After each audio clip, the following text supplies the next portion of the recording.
Facebook live में आप लोगों का स्वागत है।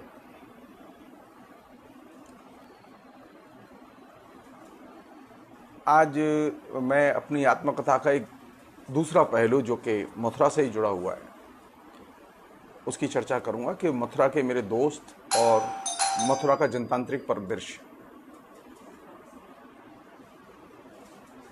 मथुरा के दोस्त और मथुरा के जनतांत्रिक परिदृश्य की विशेषता यह है कि ये मथुरा में एक अच्छे खासे स्पेस को कैटर करता है और इस परिवेश की अपने आप में विशेषता यह है कि इस परिवेश को मित्रों ने निर्मित करने में बहुत बड़ी भूमिका अदा की।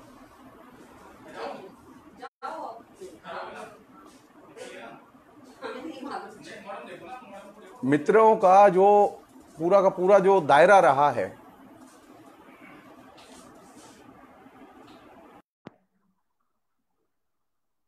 वो दायरा बहुत महत्वपूर्ण है। हम लोगों ने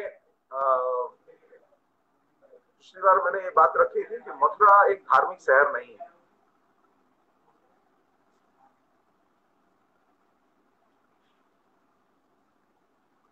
दिक्कत यह है कि मथुरा को और मथुरा के आसपास के जीवन को लोग एक धार्मिक शहर के तौर पर देखते हैं। मथुरा एक धार्मिक शहर नहीं है और इस जो पॉपुलर हवा बनाई गई धार्मिक शहर की, उसी के आधार पर मथुरा के आसपास के इलाके वो धार्मिक क्षेत्र घोषित कर दिए गए। मथुरा शहर धार्मिक शहर नहीं, मथुरा शहर एक सांस्कृतिक शहर है जिसकी जो धुरी है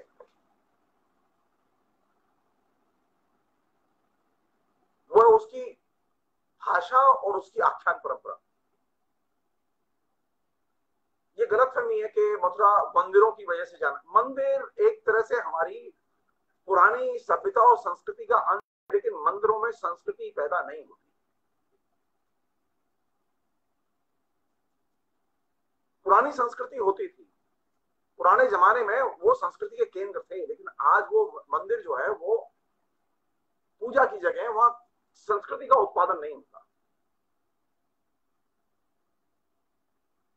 मथुरा में जो पूरा का पूरा परिवेश बना, उस परिवेश के निर्माण में ब्रजभाषा और ब्रजभाषा से जुड़े हुए जो आख्यान है, चाहे कृष्ण के आख्यान हो, चाहे वो देवी के आख्यान हो, चाहे वो लोकल और देवी देवताओं के आख्यान हो, व्यक्तियों के आख्यान हो, मथुरा में आख्यान की परंपरा यानी लंबी वक्तृता की परंपरा एक बड़े एरिया को घेरती है। और मथुरा का जो कल्चरल एस्पेक्ट, जिसका एक पहलू मैंने पिछली बार रखा था कि वहां जो ट्रेडिशनल जो कल्चर के जो फॉर्म है, नौटंकी है, स्वांग है, रासलीला है, रामलीला है, और इधर के वर्षों में एक फॉर्म और विकसित होकर उसमें जुड़ा है, वो है भागवत कथा। तो मथुरा के पास में एक ट्रेडिशनल संस्कृति और ट्रेडिशनल संस्कृति के उत्पादन पुनरुत्पादन का एक बहुत बड़ा जखीरा है। इधर के वर्षों की मैं नहीं जानता, लेकिन मैं जिस समय बड़ा हुआ और 15-16 साल की मेरी एज थी, यानी 70 के आसपास की बात मैं कर रहा हूँ, 1970 के आसपास। 1970 के आसपास स्थिति ये थी कि मथुरा में तकरीबन 40 रामलीला मंडलियां थी और सारी की सारी रामलीला मंडलियां चतुर्वेदियों की थी और 1 दर्जन से ज्यादा रासलीला मंडलियां थी और वे सारी की सारी सराढ़ ब्राह्मणों की थी, गोस्वामियों की। मतलब बड़ी पिक्यूलर किस्म का ये डिवीजन ऑफ लेबर था कि रामलीला चौबे करते थे और रासलीला ब्राह्मण करते थे।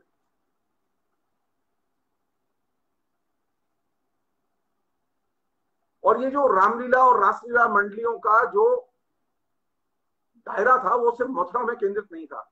मथुरा में जो लोग रामलीला करते थे वे मथुरा, जो जिनकी मंडलियां मथुरा में थी, वे पूरे देश में जाती थी। उसी तरह रासलीला वाले पूरे देश में जाते थे। तो संस्कृति के प्रचार प्रसार, द्वारकाधीश का आख्यान या बांके बिहारी का आख्यान कहने के लिए लोग मथुरा से बाहर नहीं जाते थे। किसी धार्मिक आख्यान को प्रचारित करने के लिए, किसी मंदिर का प्रचार करने के लिए लोग मथुरा से बाहर नहीं जाते थे और मथुरा में भी प्रचार नहीं करते। इसलिए मथुरा के बारे में ये जो कॉन्सेप्ट बना हुआ है कि मथुरा एक धार्मिक शहर है, ये कॉन्सेप्ट गलत है। मथुरा सांस्कृतिक शहर है और बहुत ही जो ऐसे कहें कि ट्रेडिशनल जो धर्मनिरपेक्ष संस्कृति के रूप है, खासतौर पर परफॉर्मिंग आर्ट्स के जो रूप हैं उनका ये बहुत बड़ा गढ़ रहा है, आज भी है।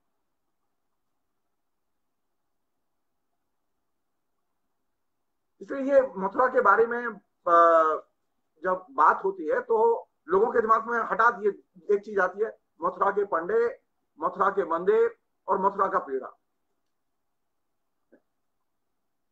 मथुरा की कल्चर क्यों नहीं आती दिमाग में?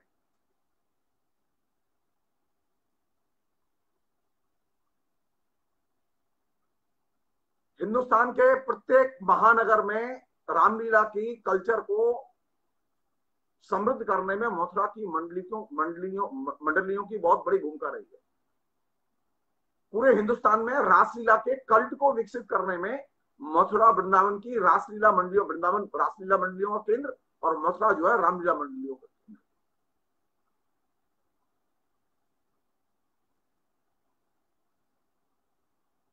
मथुरा के लोग, मथुरा के पंडे, मथुरा के पुजारी, वो किसी धर्म का प्रचार करने के लिए, किसी ईश्वर का प्रचार करने के लिए मथुरा के बाहर नहीं जाते थे, कभी नहीं जाते थे। मथुरा में जितने मंदिर हैं ट्रेडिशनली, वहां कोई शिष्य परंपरा नहीं है। वेटिकन में शिष्य परंपरा है, वेटिकन में वहां पर जो है ईसाई परंपरा है, लेकिन बांके बिहारी मंदिर में कोई शिष्य परंपरा नहीं है। गोविंद देव जी के मंदिर में, रंग जी के मंदिर में कोई शिष्य परंपरा नहीं है। द्वारकाधीश के मंदिर में कोई शिष्य परंपरा नहीं है। इसलिए मथुरा ट्रेडिशनली मंदिरों का केंद्र तो है, मंदिर तो है वहां, लेकिन मंदिर संस्कृति या धार्मिक संस्कृति का वो केंद्र नहीं है, वह संस्कृति का केंद्र है। और ये चीज हम में से अधिकतर लोग समझने में भूल करते हैं। तो मुझे भाई जिसे कहें कि संयोग की बात है कि मथुरा में रहते हुए जिस चीज का सबसे ज्यादा मुझे लाभ मिला वो ये था कि एक सांस्कृतिक परिवेश जो कि मथुरा की गंध में शामिल है, वो मुझे विरासत में मिला।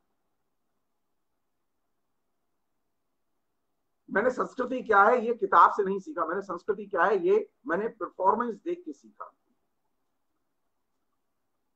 बाद में जब थोड़ी सी उम्र बड़ी हुई तो जीवन में एक घटना घटी, और घटना ये थी कि ये घटना घटी मेरे ख्याल में 73 या 74 में।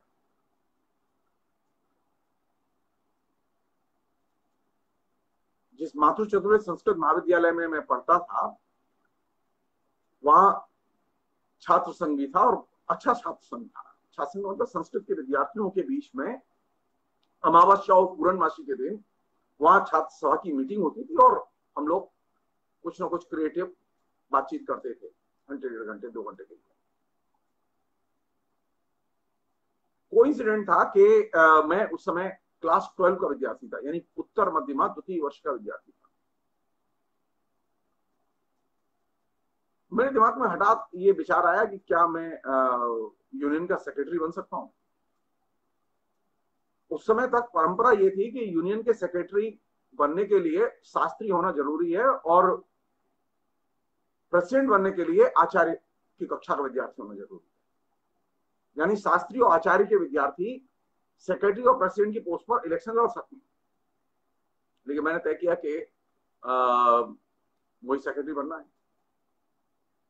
पर जस्ट ऐसे ही उचंग मन में पैदा हुई और उस उचंग के तहत तो डेट डिक्लेयर कर दी गई इलेक्शन की। मथुरा में माथुर चतुर्वेद में एक प्रैक्टिकल प्रॉब्लम थी कि संस्कृत पाठशाला में पोलराइजेशन था। व्याकरण के विद्यार्थी थे वो अलग थे। व्याकरण के जो शिक्षक थे हमारे बलदेव चौबे, व्याकरण के बहुत बड़े विद्वान थे, उन्होंने दर्जनों बड़े अच्छे लोग पढ़ाए हम, बहुत ही शानदार शिक्षक थे। तो वे वहां की छात्र राजनीति में दखल रखते थे, उसे कंट्रोल करते थे, और उनकी इच्छा ये रहती थी कि जब भी कोई छात्र संघ का चुनाव हो तो उन्हीं का कोई चेला, उन्हीं के विभाग का कोई लड़का प्रेसिडेंट या सेक्रेटरी बने। मैं ज्योतिष विभाग का विद्यार्थी था, ज्योतिष का विद्यार्थी था, तो मेरे गुरुजी बड़े सरल सीधे थे, जिद्दी और धाकड़ नहीं थे, क्योंकि वो बाहर से आए थे, वो बनारस से आए थे, बनारस के रहने वाले थे, पूरन पट्टी चौबेपुर के रहने वाले थे, और बनारस में पढ़े थे वो उपाध्याय, बहुत ही अद्भुत विद्वान थे सिद्धांत ज्योतिष के। तो उन्होंने कहा कि देखो बेवजह झगड़ा हो जाएगा, विभागों में मनमुटाव हो जाएगा, तुम पार्टिसिपेट मत करो। मैंने कहा नहीं, मैं तो नहीं। मैं डिक्लेयर कर दिया कि मैं इलेक्शन लड़ूंगा, और अगले रविवार को फिक्स हो गया कि उस दिन छात्र संघ की मीटिंग होगी। तो छात्र संघ की मीटिंग का तरीका ये था कि वहां आम सभा होती थी, सभी विद्यार्थी बैठ के मिलकर फैसला करते थे, और ज्यादातर फैसले सर्वसम्मति से ही होते थे, और सारे शिक्षक बैठे रहते थे उसमें। तो आप समझ सकते हैं कि शिक्षकों का दखल होता था, तो शिक्षकों के सामने बोलना, एसर्ट करना थोड़ा सा मुश्किल काम था। और बलदेव चतुर्वेदी जो थे वो इतने धाकड़ थे कि वो कभी कभी विद्यार्थियों को गलत पढ़ने पर पीटते भी थे। पहलवान थे, बहुत अच्छे पहलवान थे। तो मैं अपने घर आया, और मैंने घर आके अपनी दादी से कहा कि हमारे यहाँ मंदिर था कि इस बार जो रविवार को पेड़ा आए, जो प्रसाद आए, उसे तुम बांटना मत, उसे सहेज के रखना। बोले क्या करोगे? मैंने कहा कि मुझे काम है, मुझे अपने विद्यार्थियों को जो मेरे साथ पढ़ते हैं उनको बांटना है। तो मेरी दादी ने ठीक है। सोमवार को मैं एक थैले में भर के लेके, और मैंने सबको कह दिया विद्यार्थियों को 4-4 पेड़ा मिलेंगे जो मुझे वोट देगा। तो सारा इलेक्शन हुआ और उसमें सारे विद्यार्थियों ने मुझे वोट दिया, और उनका जो प्रिय विद्यार्थी था बलदेव चतुर्वेदी का, जो व्याकरण के प्रोफेसर थे हमारे यहाँ, वो विद्यार्थी हार गया। अब उनकी समझ में नहीं आया कि ये हार कैसे गया, क्योंकि व्याकरण में सबसे ज्यादा विद्यार्थी होते थे, ज्योतिष में कम विद्यार्थी होते थे। हार गया तो हार गया, हम सेक्रेटरी बन गए। उसके बाद में सबको पेड़ा खिलाए गए। बाद में उन्हें पता चला कि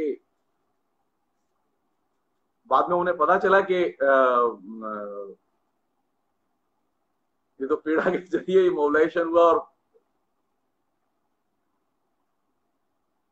73-74 में पहली बार संयोग की बात कि मैं स्टूडेंट्स यूनियन का सेक्रेटरी चुना गया। और स्टूडेंट्स यूनियन का सेक्रेटरी ऐसे टाइम पे चुना गया, उत्तर प्रदेश में छात्र संघ के चुनाव नहीं होते थे उस समय, और ये 74 में ये घटना घटी, और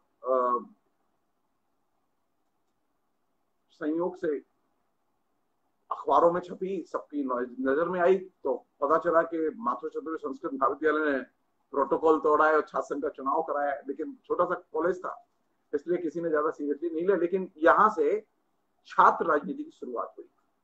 मैं राजनीति नहीं जानता था, संस्कृत पढ़ता था, संस्कृत के साहित्य के विषय पढ़ता था, और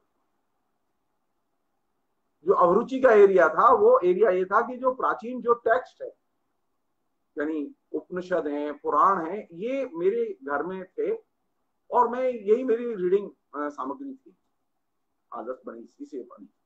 क्योंकि मथुरा में कोई अच्छी लाइब्रेरी नहीं थी जहां से मैं पुस्तक कलेक्ट कर सकूं और पढ़ सकूं।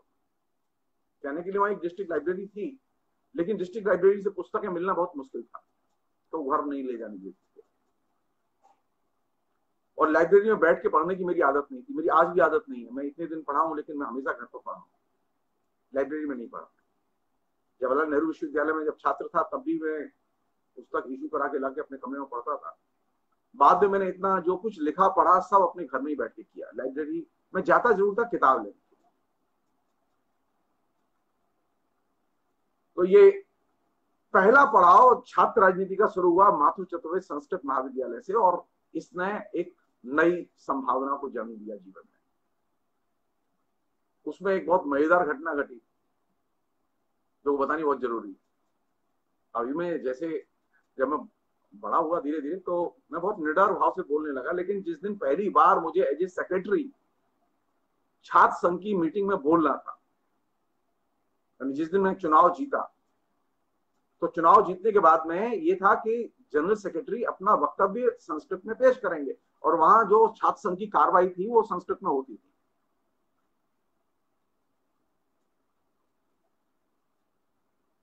अब मैं चुनाव जीतने के बाद में मुझे भाषण देना था, तो भाषण कभी दिया नहीं जीवन में। 18-19 साल की एज, और सारे प्रोफेसर जो पढ़ाते थे वो क्लास में वो सब सामने बैठे हुए थे, सारे विद्यार्थी थे। तो पहली बार जो भाषण दिया वो रोते रोते भाषण दिया। मैं बोल रहा था और रो रहा था। मेरे एक शिक्षक थे संस्कृत साहित्य के, कृष्ण चतुर्वेदी, उन्होंने पूछा मुझसे कि आखिर बात क्या है, तुम रो क्यों रहे थे? तो मैंने कहा मेरी समझ में खुद नहीं आ रहा कि मैं रो क्यों रहा था। तो मेरे यहाँ वक्तृता का आरंभ छात्रों के बीच में रोने से हुआ।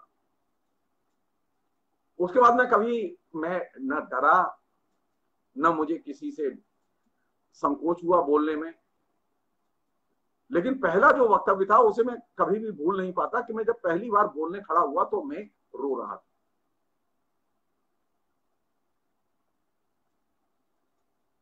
मुझे शिक्षकों से डर नहीं लगता था कभी भी, क्योंकि मेरे जो शिक्षक थे वो बहुत प्यार करते थे और वे बहुत अंदर से इंकरेज करते थे कि उनके सामने खुल के बोला जाए, उनसे तर्क किया जाए।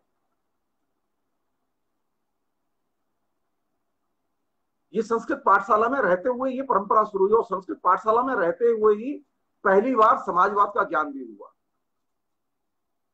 उसका भी एक बहुत ही महत्वपूर्ण पहलू है। मातृ चतुर्वेद संस्कृत महाविद्यालय मथुरा की एकमात्र ऐसी संस्था थी जिसमें कि सोवियत संघ का सारा साहित्य जो मास्को से फ्री सप्लाई होता था वो आता था। जितने पब्लिकेशंस थे वो आते थे, उनकी किताबें आती थी, और वो पब्लिकेशन और किताबों को देखने का और संभाल के रखने का काम करते थे मथुरा नाथ चतुर्वेदी, जो मथुरा में भारतीय जनसंघ के, आज जिसे हम भारतीय जनता पार्टी कहते हैं, वो जनसंघ के अध्यक्ष हुआ करते, जिला अध्यक्ष थे, बहुत बड़े नेता थे जनसंघ के। तो पहली बार मुझे समाजवादी साहित्य किसने दिया? आरएसएस के टॉप नेता ने, मथुरा नाथ चतुर्वेदी। अब आप यहां से देखिए कि उन्होंने कभी मुझे आरएसएस का साहित्य नहीं दिया, आरएसएस के बारे में कभी उन्होंने बात नहीं की, लेकिन वो जब भी सोवियत दर्पण आए, सोवियत भूमि आए, वहां से जो कोई किताब आए वो भरी हुई थी उनके कमरे में, अलमारियां भरी हुई थी, और मैं रेगुलर उनसे 2-2, 4-4 किताबें मैगजीन्स लेता था और मैं पढ़ता था। तो अगर मुझसे पूछे तो मेरी समाजवाद की दीक्षा सबसे पहले किसने की, तो मैं मथुरा चतुर्वेदी, जिनका के आरएसएस और जनसंघ से गहरा संबंध था, मैं उनका नाम लेना पसंद करूंगा, क्योंकि उन्होंने ही मुझे सबसे पहले समाजवादी साहित्य दिया। और वे खुल के बात भी करते थे, लेकिन कभी उन्होंने आरएसएस की प्रशंसा नहीं की मेरे सामने।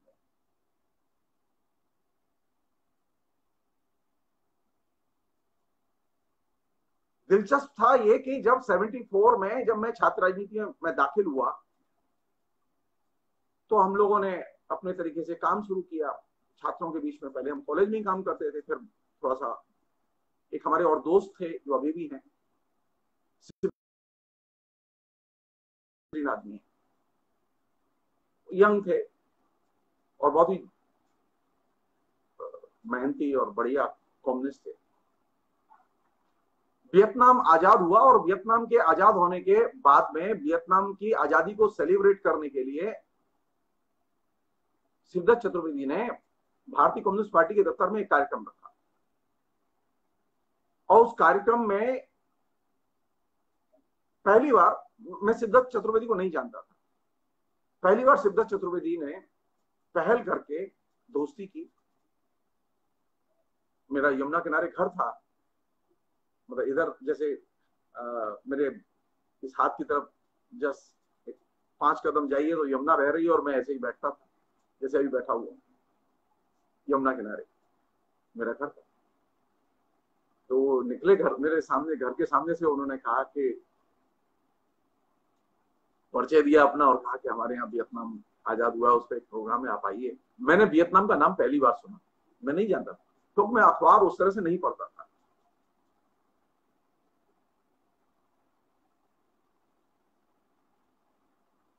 वियतनाम की मुक्ति के को सेलिब्रेट करते हुए जो पहला प्रोग्राम मथुरा में हुआ, उस प्रोग्राम में संयोग से मुझे पहली बार ढेर सारे मथुरा के कम्युनिस्टों से मिलने का मौका मिला।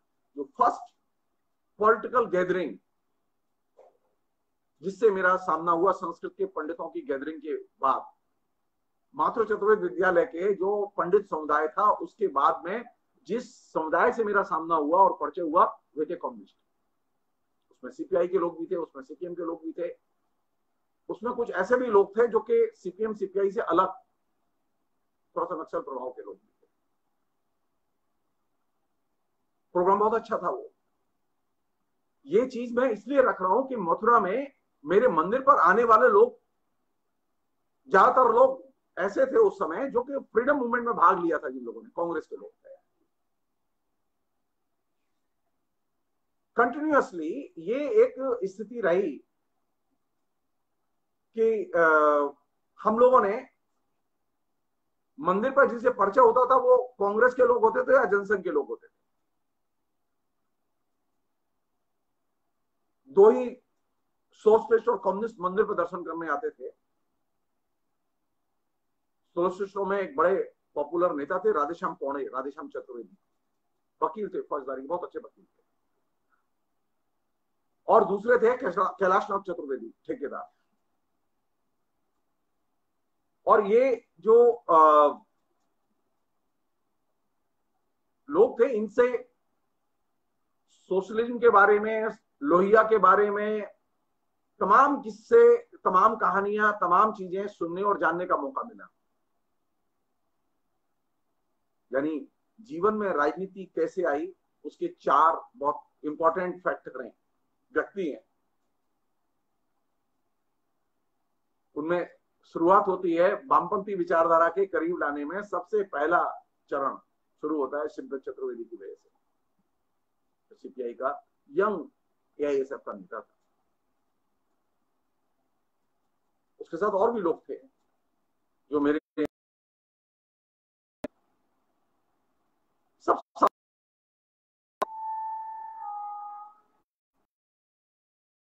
के पिता जो है फ्रीडम फाइटर थे, गौरीदत्त चतुर्वेदी, बहुत नामी फ्रीडम फाइटर थे।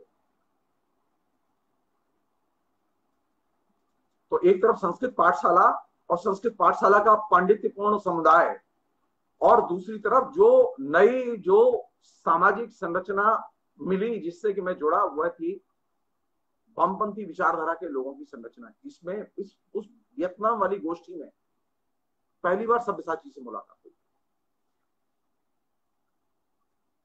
तो इनिशियल स्टेज में जिन 4 अच्छे लोगों ने समाजवाद के करीब लाने में मदद की, उनमें पहला नाम निश्चित तौर पर मथुरानाथ चतुर्वेदी। अगर वो साहित्य नहीं देते तो मैं समाजवाद के बारे में नहीं पढ़ता, न जानता, भले ही वो आरएसएस के थे।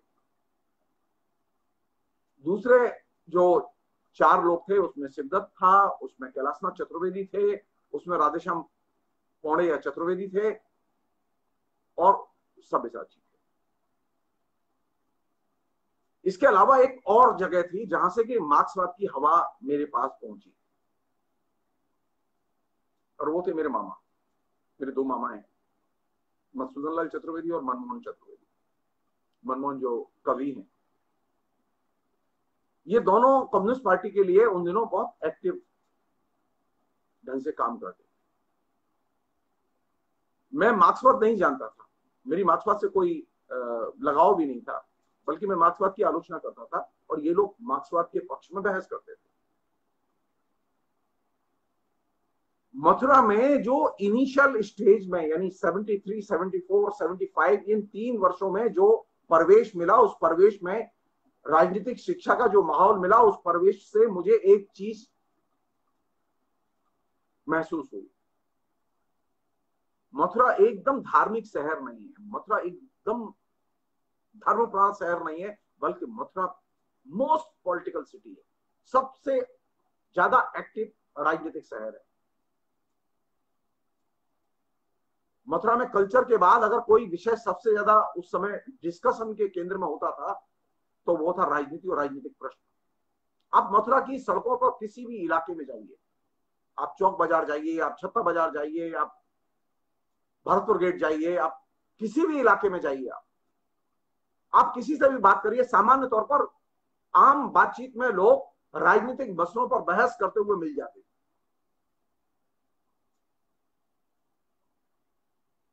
मथुरा में धर्म की चर्चा करते हुए लोग नहीं मिलते थे।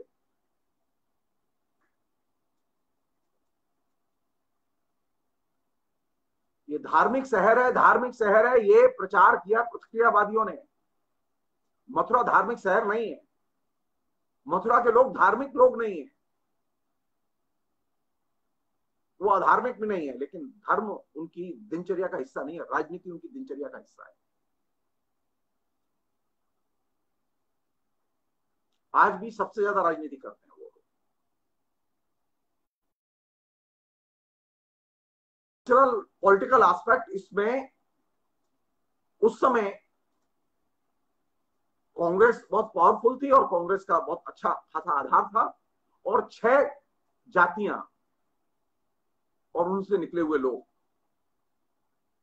गांव में ठाकुर और जाट,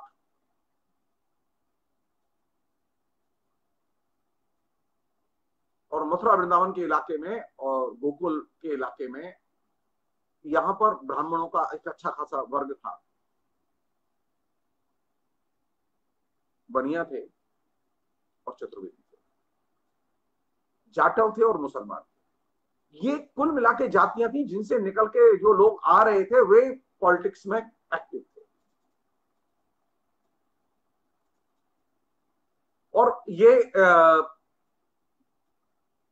प्रतीकात्मक है। ये ऐसा नहीं है कि मथुरा में जो है वो शेड्यूल कास्ट लड़के पॉलिटिक्स नहीं कर रहे थे, हमारे साथ थे। शेड्यूल कास्ट में से निकल के आए हुए लड़के हमारे दोस्त थे, हमारे साथ थे।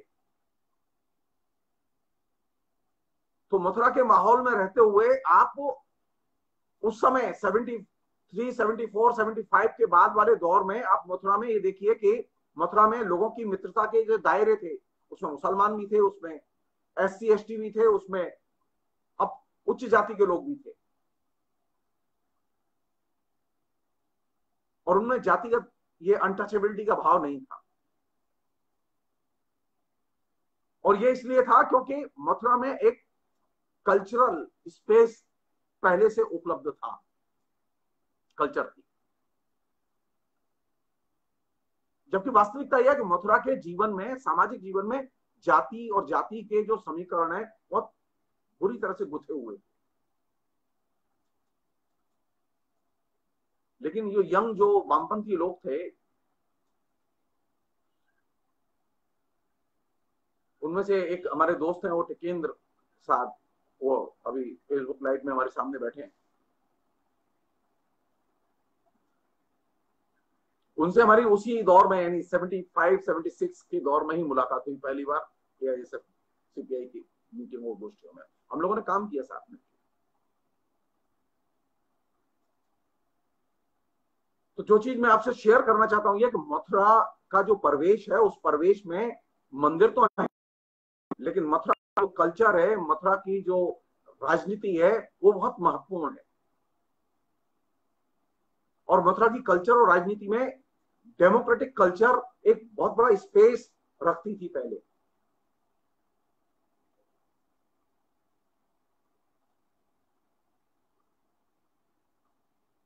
और इस डेमोक्रेटिक स्पेस को हम लोगों ने अपने तरीके से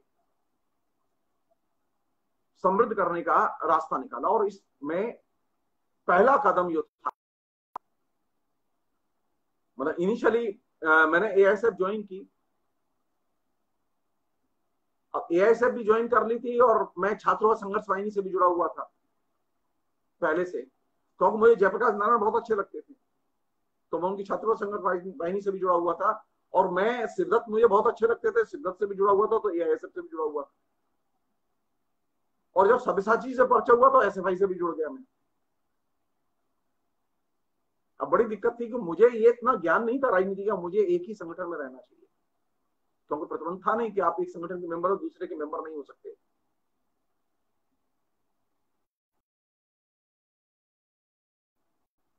मथुरा में रहते हुए ये जो मल्टी फ्रंट एक्टिविटीज,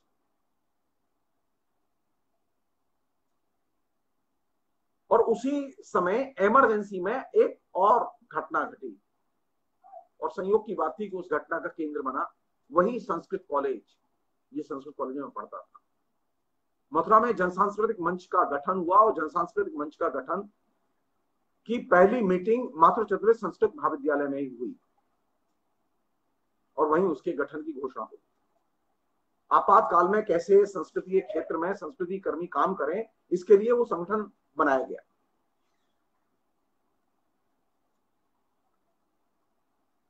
और इमरजेंसी में ही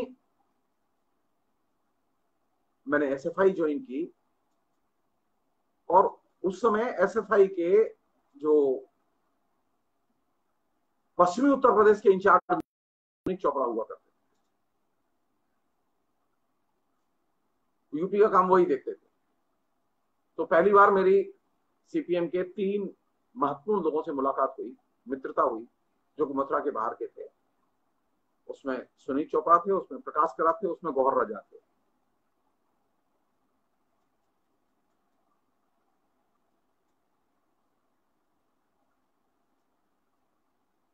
और ये सिलसिला जो शुरू हुआ, ये सिलसिला फिर चलता रहा।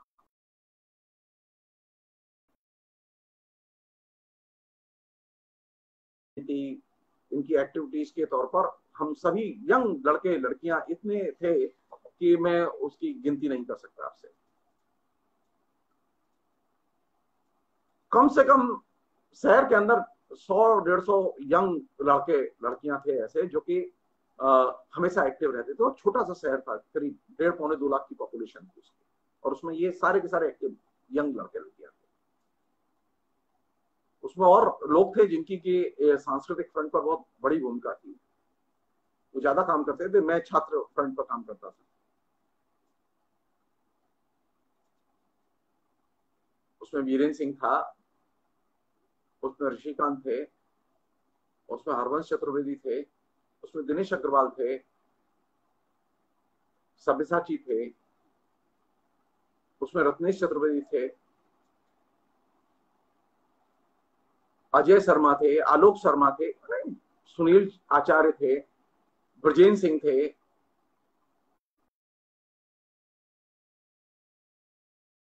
हर तरह के काम करने में सक्षम थे, आप बस बता दीजिए।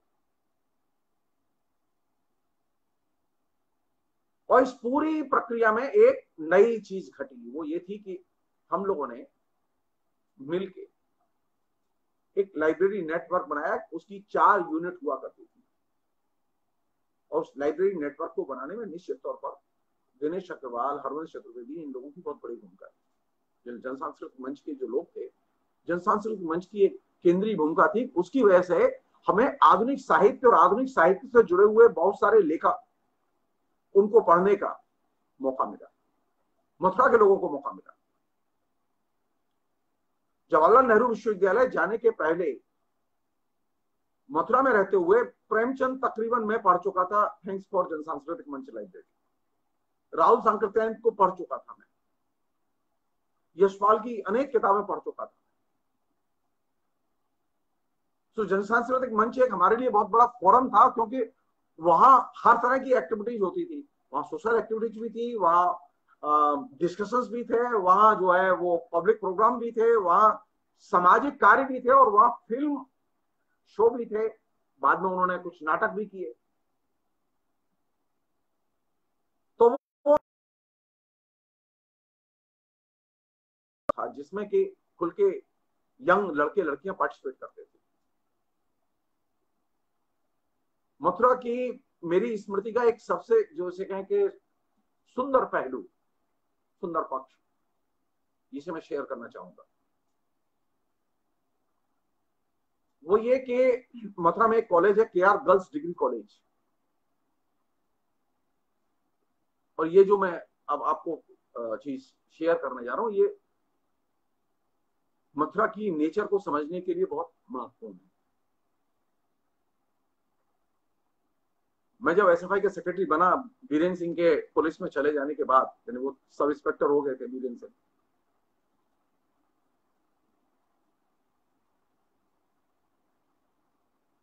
तो अचानक एक दिन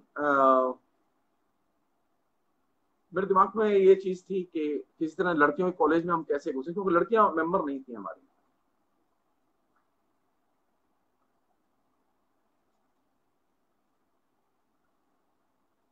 अचानक मालूम पड़ा कि दो तीन जो हमारे परिचित थे, सब्यसाची की भांजी पढ़ती थी वहां, दो हरवंश की बहन पढ़ती थी, और भी एक दो लोग दोस्त थे हमारे, उनकी बहनें पढ़ती थी। मेरा कॉलेज जो है उस केआर गर्ल्स डिग्री कॉलेज के बराबर ही था, मतलब मुश्किल से एक 500 मीटर की दूरी पर। तो केआर गर्ल्स कॉलेज में कॉलेज प्रशासन की तरफ से लड़कियों के साथ दुर्व्यवहार की एक छोटी सी घटना हुई, और उस घटना की शिकायत लड़कियों ने मुझसे की। बताया कि ऐसे ऐसे बात है, हमारे पास बैठने की जगह नहीं है, पीने का पानी नहीं है, शिकायत करने गए तो आज प्रिंसिपल ने झाड़ दिया। अच्छा, प्रिंसिपल जो थी वो बहुत ही धाकड़ महिला थी, और कविता वविता लिखती थी, प्रगतिशील लेखक संघ से जुड़ी हुई थी, सारे जनवादी प्रगतिशील सब उसके पास थे।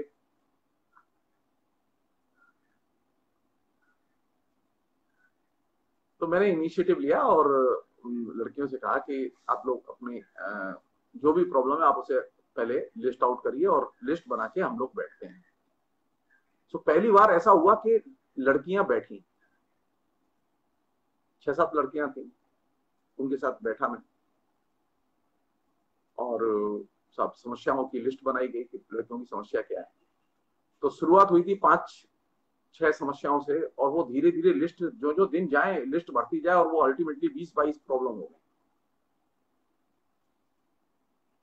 और अल्टीमेटली ये हुआ कि एक दिन मैं गया कॉलेज में, और मैंने एसएफआई के सेक्रेटरी के नाते कॉलेज के प्रिंसिपल को एक मेमोरेंडम दिया और कहा कि ये समस्या आपने हल की थी। तो प्रिंसिपल ने साफ कहा कि मैं कोई आपकी बात सुनूंगी नहीं, और मैं कोई मेमोरेंडम लूंगी नहीं, और आप यहां से निकल जाइए।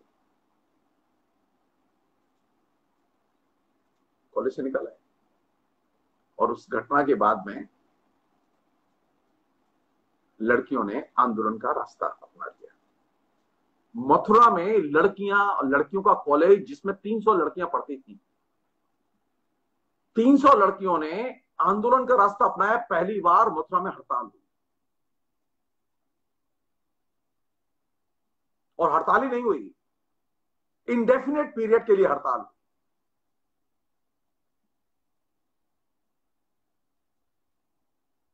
अब हम सारे लोग लगे हुए उसमें, और ये था कि लड़कियों के बीच में कोई लड़का जाके कोई न जाए, ऐसे भाई का दूर रहे वो, क्योंकि हमें डर था कि कहीं कोई लड़के से कोई भूल चूक हो गई तो बेवजह लड़कियां नाराज हो जाएंगी। और लड़कियां मेरे ऊपर बहुत विश्वास करती थी, और क्यों विश्वास करती थी उसका एक बड़ा रोचक कारण बता रहा हूं आपको। हुआ ये कि एसएफआई की मेंबरशिप कोई लड़की लेने के लिए तैयार नहीं थी।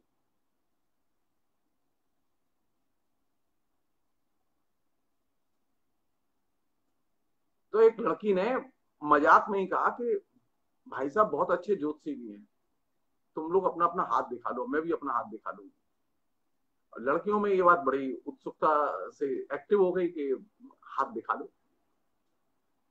तो मैं जब ये आंदोलन की शुरुआत के क्रम में जो मीटिंग उनके बीच में कर रहा था, तो उस समय उन्होंने कहा कि भाई साहब मीटिंग तो बाद में होगी, हमने सुना है आप ज्योतिष पढ़ते हैं, और मैं ज्योतिष तो पढ़ता ही था, आचार्य ज्योतिषाचार्य का विद्यार्थी था मैं,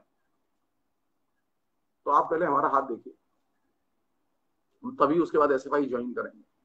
आप विश्वास नहीं करेंगे, मैंने 20-22 लड़कियों के हाथ देखे, और 20-22 लड़कियों के हाथ देखने के बाद में सभी लड़कियों ने एसएफआई ज्वाइन की, यानी वो दक्षिणा थी मेरी। तो मथुरा में लड़कियों के बीच में जो काम की शुरुआत हुई वो ज्योतिष के जरिए हुई, मार्क्सवाद के जरिए नहीं हुई। समस्याएं थी उनकी, वे चाहती थी, लेकिन वो जुड़ेंगी तब जब मैं उनका हाथ देख दूं। और ये दिलचस्प था, वो सारी लड़कियां जिनके भी हाथ देखे वो इतनी एक्टिव हुई, मैं उतना एक्टिव किसी भी विचारधारात्मक कैंपेन के जरिए नहीं कर सकता था उनको।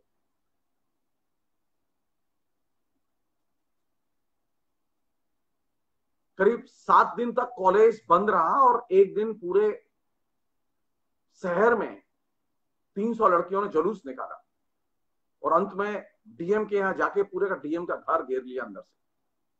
डीएम परेशान।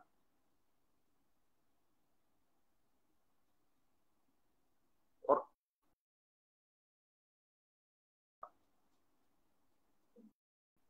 आंदोलन पीक पर, और किसी को समझ में नहीं आया कि लड़कियां इतनी एक्टिव कैसे हो गई, इतनी पॉलिटिकली एक्टिव कैसे हो गई। और यहां तक स्थिति बन गई कि वह कॉलेज का शायद 100वां वर्ष था या कोई प्रोग्राम था उसका बहुत बड़ा, रामकिंकर उपाध्याय उस प्रोग्राम के लिए बुलाए गए थे।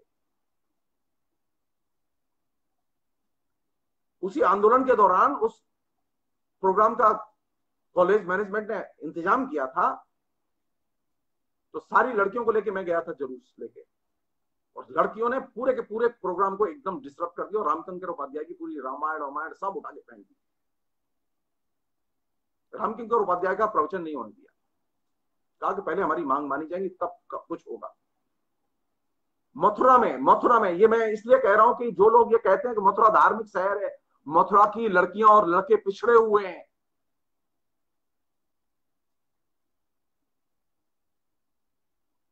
किसी की कल्पना में नहीं आ सकती ये चीज कि जो ट्रेडिशनल किस्म की लड़की है वो इतनी रिवेल हो सकती है। और मुझे इस बात का प्रिविलेज था कि सारी लड़कियां बेइंतहा प्यार करती थी। मैं अकेला सौभाग्यशाली लड़का था जिसकी की हर एक लड़की के घर में अंदर तक एंट्री थी। ट्रेडिशनल समाज है, वहां लड़कियों से मिलने नहीं देते लोग।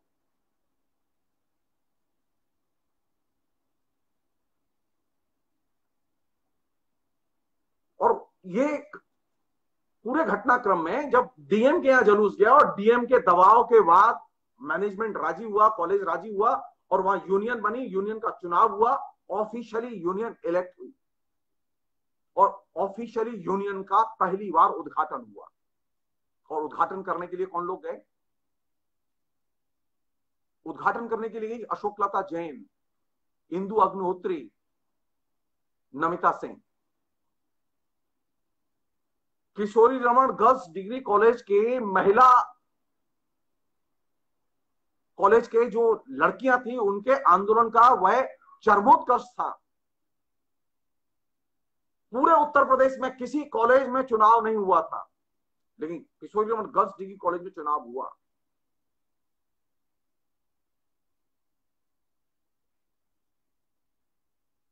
ऑफिशियली छात्र संघ के प्रतिनिधियों को बाकायदा कॉलेज से छात्र संघ का फंड रिलीज किया गया।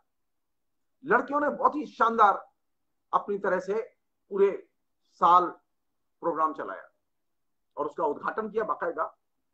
जो एसएफआई की बहुत ही चार्मिंग और बहुत ही शानदार जेएनयू की नेत्री थी, जो दिल्ली की एसएफआई की उन दिनों प्रेसिडेंट हुआ करती थी, अशोकलता जैन ने मथुरा आके उसका उद्घाटन किया था।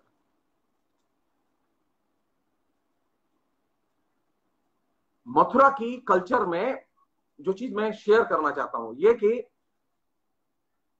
एक जनतांत्रिक माहौल और जनतांत्रिक मूल्य के प्रति एक क्रेज, आकर्षण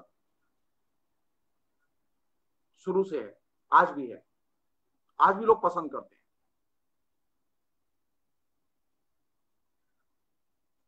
मथुरा एक धार्मिक शहर नहीं है। मथुरा में ज्यादातर लोग जो है वो दूसरे तरीके से चीजें देखते हैं। एक अन्य पहलू है जो कि बहुत ही इंटरेस्टिंग पहलू है, जिसे कह के मैं ये बातचीत यहीं रोकूंगा। मैं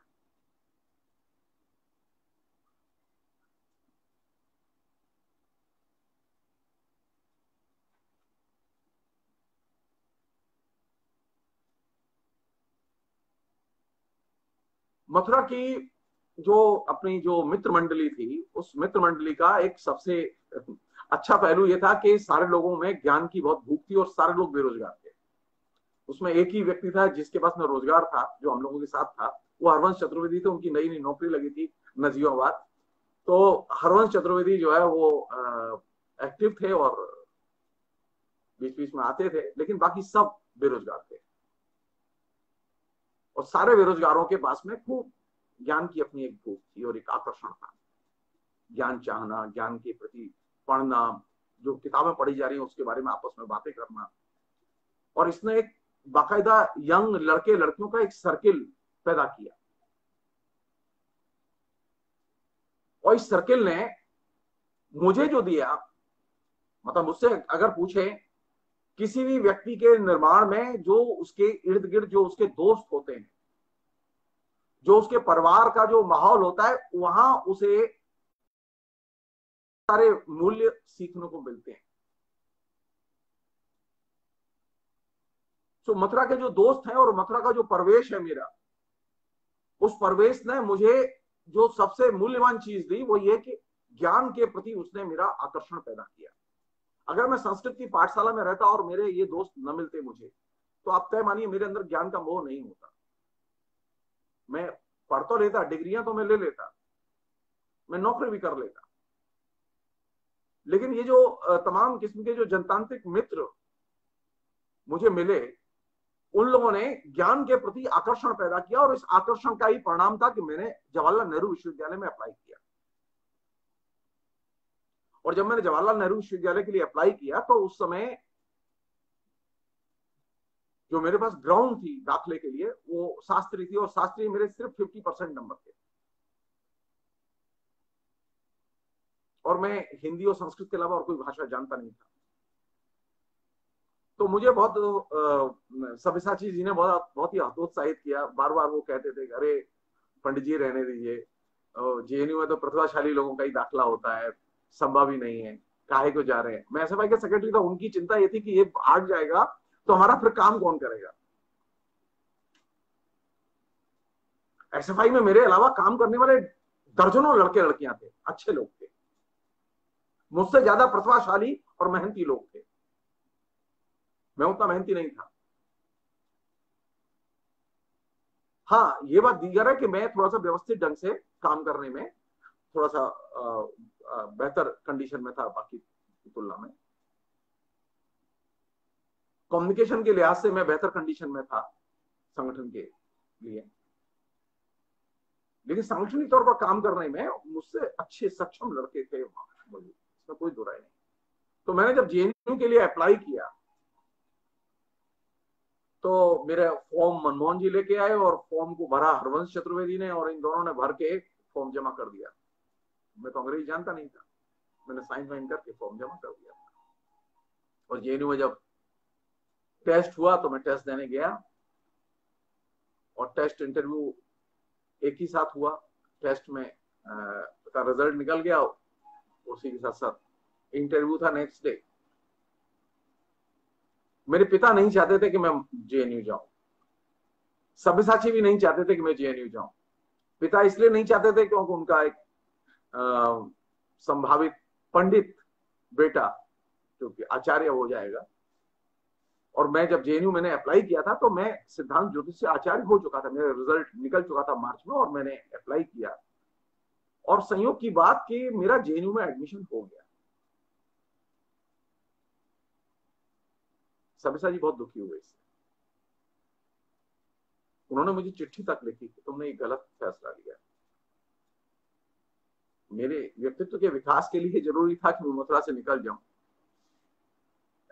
सब्यसाची आहत हो रहे हैं तो हो, क्योंकि मुझे लग रहा था कि मेरा विकास मथुरा में अब नहीं हो सकता।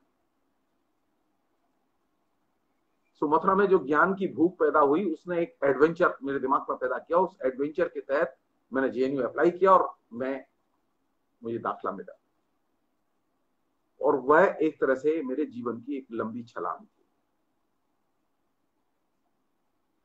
लिखने का शौक मुझे पहले भी था, पढ़ने का शौक तो था ही, लिखने का भी शौक था। तो मथुरा में दाखिले के पहले मुझे मेरी जो मदद की, जिसे मैं कभी भूल नहीं पाता,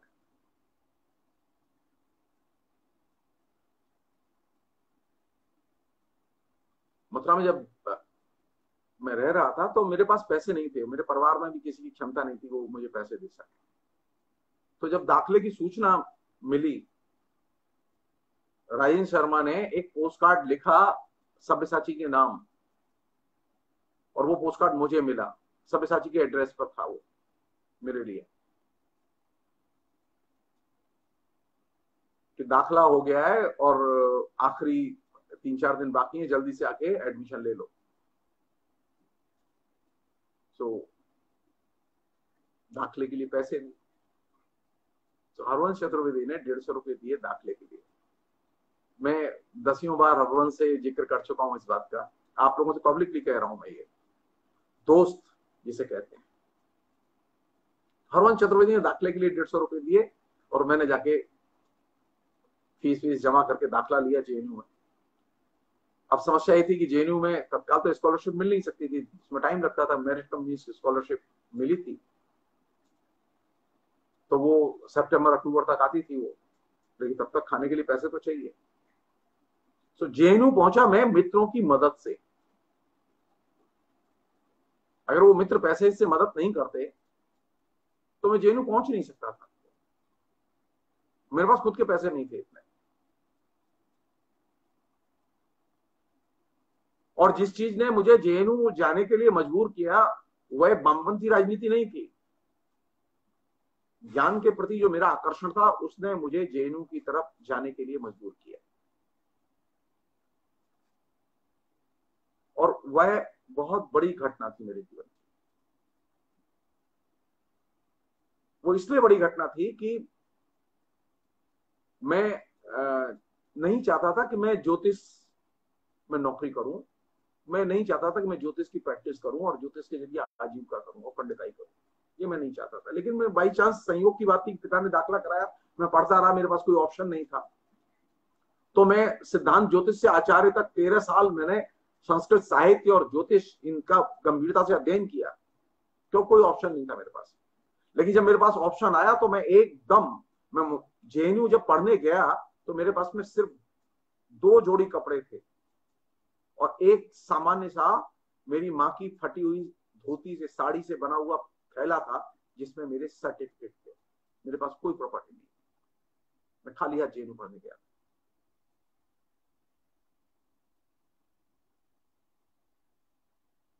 मेरे पास न बिछाने के लिए कुछ था, न ओढ़ने के लिए कुछ था।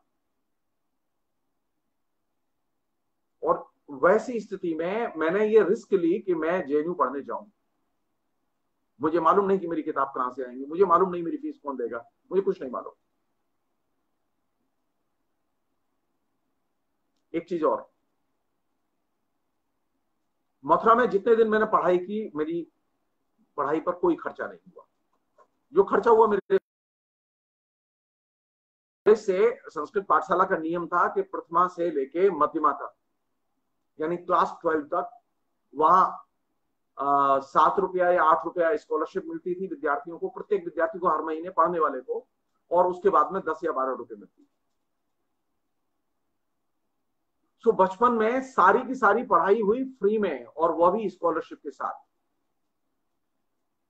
मेरे माता पिता का मेरी पढ़ाई पर मथुरा में रहते हुए कोई खर्चा नहीं हुआ। और जब जेएनयू में दाखला हुआ तो मेरिट कम मीन्स स्कॉलरशिप मुझे मिल गई थी, तो जेएनयू में भी पढ़ाई फ्री में हुई, पिता का कोई खर्चा नहीं हुआ। बस दिक्कत ये थी कि जब जेएनयू गया था तो पास में पैसे नहीं थे।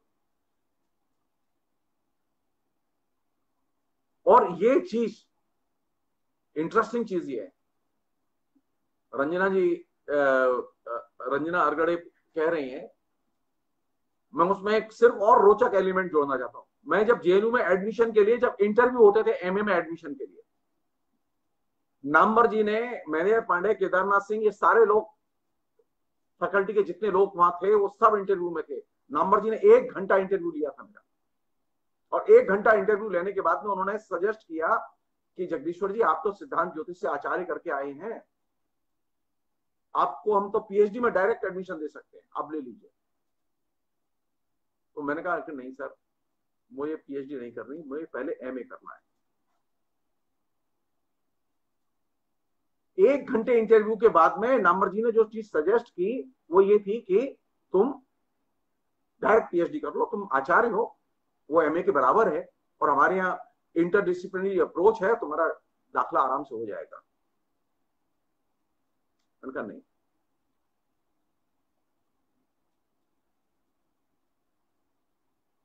दाखला मिला।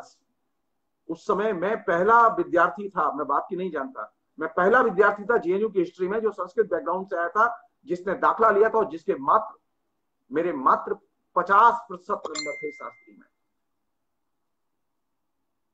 और 50% नंबर के आधार पर मेरा दाखला हुआ था। उसमें टेस्ट इंटरव्यू की जो नंबर थे वो महत्वपूर्ण होते थे, जो मेरी सामाजिक आर्थिक बैकग्राउंड थी वो उसके नंबर बहुत महत्वपूर्ण होते थे, और मेरिट कम मीन्स स्कॉलरशिप के लिए पूरी मेरिट बनती थी। मैंने अपने जीवन में एक ही झूठ बोला, और वो जेएनयू में दाखिले के लिए बोला। उसका जो फॉर्म था, नामवर सिंह जी की मानसिकता ये थी कि मथुरा से कोई भी आता था तो उसे दाखला नहीं देते थे, क्योंकि सब्यसाची का नाम बहुत बदनाम था, मनमोहन का नाम बहुत बदनाम था, इसके लिए कि वो वहां से जो आएगा वो मार्क्सवादी होगा। और वहां एक छात्र नेता होते थे जो हमारे दोस्त हैं, जो अभी भी फेसबुक पर हैं, अनिल चौधरी, वो स्टूडेंट्स यूनियन के सेक्रेटरी होते थे, और वो मथुरा में भी एसएफआई के सेक्रेटरी रहे। तो नामवर जी के दिमाग में ये था कि जहां से ये कम्युनिस्ट आते हैं और सीपीएम के लोग आते हैं, उन शहरों से तो दाखला ही मत दो। तो मेरा जो फॉर्म जेएनयू में भरा गया, उस जेएनयू में जो फॉर्म भरते समय डिग्रियां और उनका रेफरेंस तो मथुरा का था, लेकिन जो मेलिंग एड्रेस था उसमें बनारस का मेरे जो ज्योतिष के टीचर थे उनके गांव का था, पूरन पट्टी चौबेपुर का। 1 घंटा इंटरव्यू के बाद में जब इंटरव्यू खत्म हुआ और मैं कमरे से निकल रहा था, तो अचानक एक शिक्षक ने, जो प्रोफेसर चिंतामणि थे जो गुजर गए, वो फाइल और क्लरिकल जॉब वही करते थे डिपार्टमेंट में दाखिले के समय, तो उन्होंने नामवर जी को भड़काया कि ये लड़के के फॉर्म में एक प्रॉब्लम है। तो नामवर जी ने पूछा कि आपकी सारी डिग्रियां माथुर चतुर्थी संस्कृत महाविद्यालय से मथुरा में आप रहे हैं, लेकिन आपने मेलिंग एड्रेस बनारस का दिया, ये चक्कर क्या है? पूरन पट्टी चौबेपुर। मैं बनारस आज तक नहीं गया। तो मैंने कहा सर जी बहुत ही अच्छा, ये बहुत जटिल चीज थी जिसका उत्तर देना, कन्विंसिंग उत्तर देना बहुत मुश्किल था। स्पॉन्टेनियसली मेरे दिमाग में आया, मैंने कहा ये दिक्कत ये हुई कि मेरे पिता ने मेरी माँ के मरने के बाद में दूसरी शादी कर ली, और उसके बाद विमाता के आने के बाद जो होता है वो मेरे साथ हुआ। एक मैंने एक झूठी कहानी गढ़ी, मुझे घर से निकाल दिया मेरे पिता। नामवर सिंह को ये कहानी पसंद आ गई, तो बोले फिर, मैंने कहा फिर मैं बनारस में अपने गुरुजी के यहाँ रहने लगा। जब पढ़ाई होती थी तब मैं कॉलेज के छात्रावास में रहता था, मथुरा में रहता था, और जब छुट्टियां होती थी तो बनारस चला जाता था, पूरन पट्टी चौबेपुर। तो नामवर जी ने कहा अरे वाह, ये तो बड़ी अच्छी बात है। तो वो चीज किसी तरह से बच गई, दाखिला हो गया। दाखिले होने के बाद 3 महीने बाद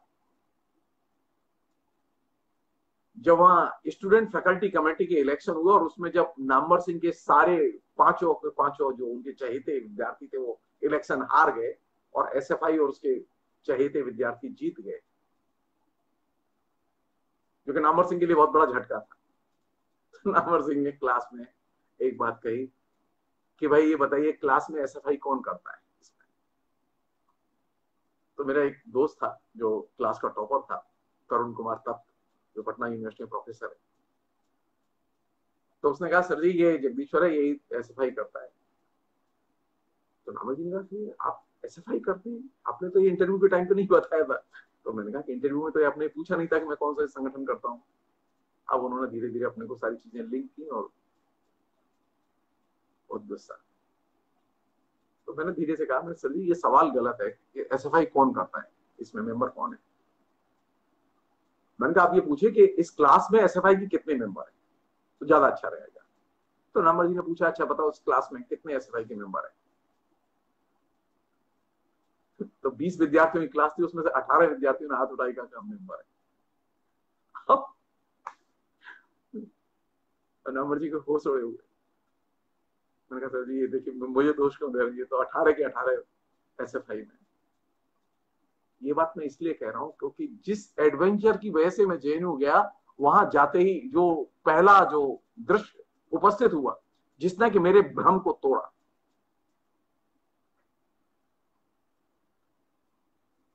जवाहरलाल नेहरू विश्वविद्यालय की छात्र राजनीति में क्या सीखा और क्या नया था, इसकी चर्चा मैं आपसे अगले एपिसोड में करूंगा।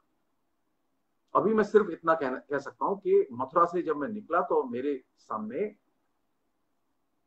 टारगेट था कि किसी तरह से ज्यादा ज्ञान अर्जित किया जाए।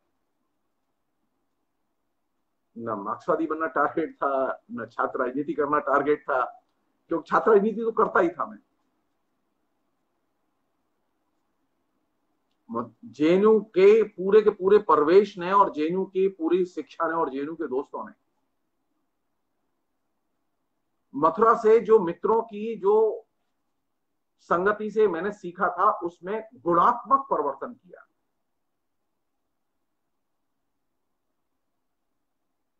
और JNU जाने के बाद में निश्चित तौर पर अनेक चीजें सीखने को मिली जो कि अन्यत्र शायद सीखने को नहीं मिली। तो मथुरा का जो सुख है वो किस में है? मथुरा का सुख है बातों में। मथुरा बतरस के लिए जाना जाता है, मथुरा का रस बातों में। मथुरा के लोग बातून बहुत होते हैं, जैसे मैं हूं।